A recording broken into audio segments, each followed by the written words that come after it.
They did a carbon-14 test. The carbon-14 test said it could be the late 800s or early to mid-900s. Now, Okay.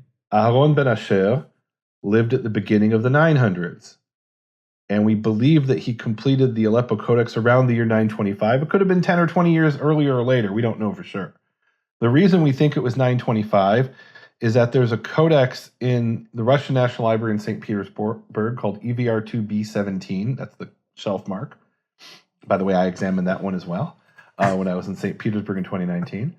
And EVR2B17 has a colophon, meaning it has it's like a title page, but it's written at the end. And it says when the manuscript was completed, and it was completed in the year 929. Now, it wasn't written by Aaron ben Asher, the EVR2B17. It was written by Shlomo ben Buya'a and his brother Ephraim ben Buya'a. Okay, who are those guys? Well, Shlomo ben Buya'a was a scribe who actually wrote the consonants of the Aleppo Codex. So these manuscripts have consonants and vowels. Let's pull up a page here from the Aleppo Codex, show you what I'm talking about. Here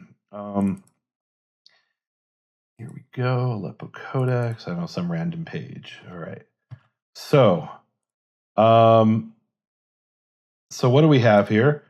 If you zoom in here, we've got consonants, like this says, B'kilbachem v'horesh yorish mipnechem.